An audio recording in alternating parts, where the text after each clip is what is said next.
Hello, hi everybody. Hope you have enjoyed the session so far.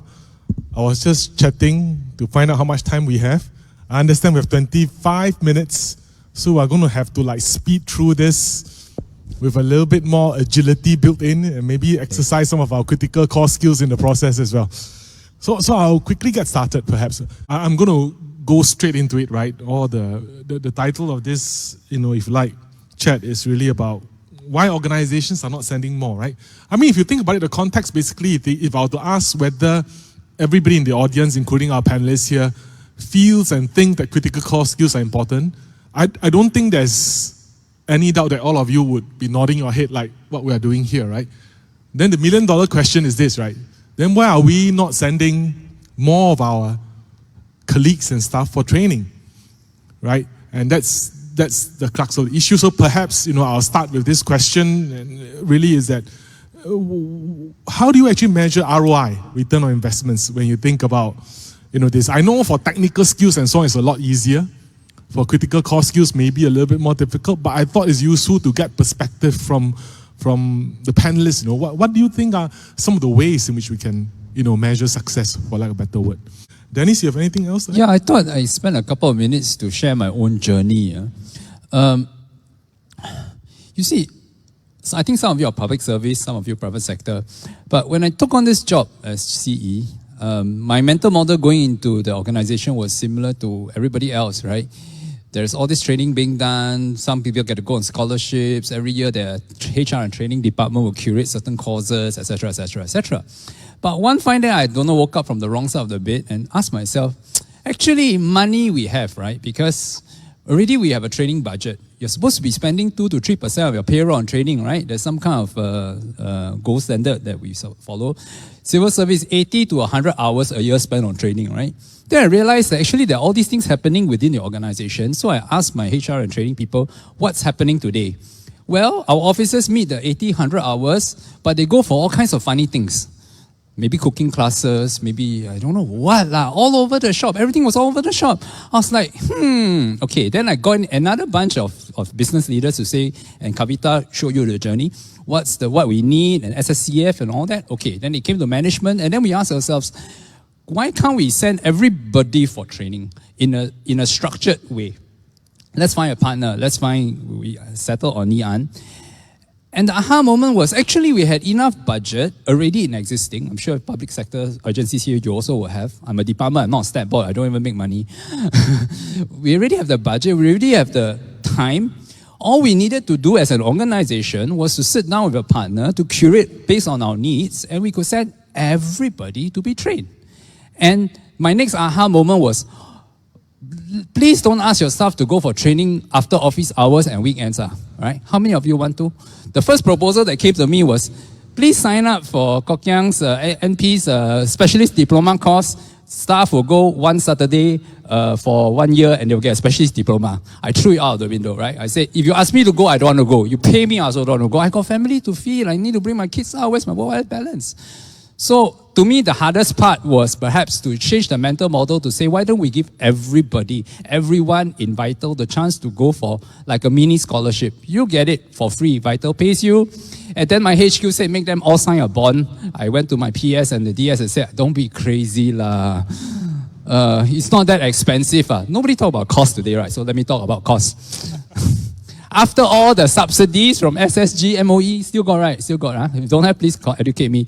The out-of-pocket from Vital was no more than what I was sending for my staff anyway. A lot of the money available now through SSG, MOE, all these subsidies, which of course then will channel to them, it's a win-win, right? It's a win-win. I didn't have to give much out-of-pocket, and because my out-of-pocket was so low, I could tell my HQ, as in MOF HQ, I'm not going to bond my staff, make them sign a, what you call MSP, minimum service period, and everybody gets to go. So, overnight, I felt very good about myself. Okay, this is my own leadership journey. I gave scholarship to my whole organization. Isn't that great? So the HR leaders here go back to tell your CE, do that. Why not? Find a partner. Could be them, could be somebody else, I don't know. But it then ties it back to your whole organization's delivery and upskilling, right? Okay, go and do. Thanks, Dennis. Indeed, there's a lot of funding support out there for continuous education and training, as all of you know. Dennis, you wanted to, and then followed by Ivy? if you don't mind, I take the question a bit more personally, right? Because I think training is about people. And I share a personal story. I mean, I'm in this job 2.5 years, so I think I can say it. When I was first asked to take on this job, I've had senior colleagues tell me, don't take on this job because it's a sinking ship. Right, shared services, what you're going to do is transactions, it's back room, new systems are coming about, there'll be automation, maybe you have to retrench. You think about it, right? It's quite scary, right? And then when I took over the organization, 500 strong, I look at the people, hey, they are good people too. So I would appeal and urge all of you, especially if you have your leadership position, in HR positions, think people first. And when you think people first, what does that mean? For us being in positions of leadership, being so blessed with all the resources we have, it's about uplifting them. So with that as a starting point, you liberate your mind, work with your business leaders, and you can make magic happen. When training comes about, it's also about talking about inclusive training. And I was just commending Kavita via WhatsApp, right? She kept her best story for the last, right? In Vital, we are an inclusive employer. 6.5% of my entire workforce, including vendors, are persons with disabilities. 6.5%. I say that because I want to make you all feel a little bit pressured. Huh? And it's not just about inclusive hiring, it's about inclusive training, right? We were also very tentative at the start. We weren't sure, wow, if we send our officers on autism spectrum for training, will he melt down? Will he break down? Will Kavita get into trouble because her parents come and, I don't know, look for her? But the outcomes have been super successful. So just give people the chance. You have the power to do so. So I would appeal to you to do that and make a difference. Simple as that. Thanks. Thank you, Dennis. Dennis, now talking about open, this is really... Yeah, I agree with all openness. the panelists, but I thought I'd just make one pitch. A specific idea is, ask Ngee to help you do a data hackathon. Yeah, in terms of continuation. Let me explain to you why. So when we first came out with this set of courses, right, CDA, SDDA, I honestly told my team, I'm very worried. They asked me, boss, what are you worried about? I'm very worried some of our staff will fail. Because Ngee standards are very high. They're not going to issue me a certificate, right, or diploma, and my staff go there, cannot make it type, fail. How? And especially for my staff that were of a lower level, maybe not so much a specialist diploma group because they were my managers and ADs. My execs, my senior execs for the civil service among you, they are MX14, MX15. Some of them haven't gone to school in 30 years. I don't know, the last time they did math was like 25 years ago. I mean, it's a real worry, right? I want to send everybody to school. I set some people to fail. Then my staff, I think, talked to you guys and came back with the idea. Say, boss, no need to take exam. You mean Ngee will give us a certificate, no need to take exam? At first I thought your standards drop, But they said, no, we do a data hackathon. And the data hackathon is like this. They'll observe, they will do. Then after that, make them present. Then they say, oh, like that can get certificate? Can. So I went for it. It's already the third round. But it blows my mind away, right? Because as a team, and this is what happens in a workplace too, you want them to form small teams, 3 or 4. They really hack a real business problem, as Kavita has mentioned, which is wonderful for me and my DCE because they're solving real problems, right? And then during the actual hackathon itself, I purposely delegate the chairing of the session to Sai Kwan because he, as DC operations, and going to be DC everything, he then will take all the solutions and all the initial prelim ideas to cascade it down to the next level. And when he goes back to his ops meetings, that's where all the innovation starts to flow.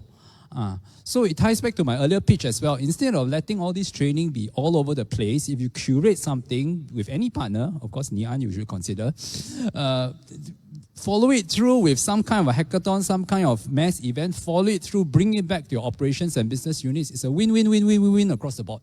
Okay, thank you. Thank you, Dennis. Again, it's one way in which you can bring your learnings and bring it back from the classrooms into your workplace, right? Quite seamlessly through something like a hackathon. Dennis? I think for me, it's the realization at leadership level that training is, and CCS training, all kinds of training is an imperative. It's so important. It's not something that you can leave it to the training department or HR department alone. The organization needs to come together and chart the way forward because the environment, the technology, the opportunities out there is changing so fast. If we don't move, we don't ramp up, we don't upskill our people, very soon our organizations will become irrelevant. We'll become like dinosaurs. And the last thing I want is for myself to be and my team to be dinosaurs, right? So yeah, just do it. Start small, just push. Thanks. No, thank you very much, panelists. For myself, I thought the thing that resonated with me most is really that the key starting point is all of us starting knowing that we don't really quite know, but we need to get started. Now, if that's the mindset that the leaders all up and down the whole organization can embrace that, then I think we're at the right starting point to start the journey to build and cascade the CCS competencies together. And I think, needless to say, I have to end with this as well. Of course, MP hopes that we can partner you in this journey as well. So with that, let me thank the panelists as well for the very useful sharing. Thank you very much. Thank you.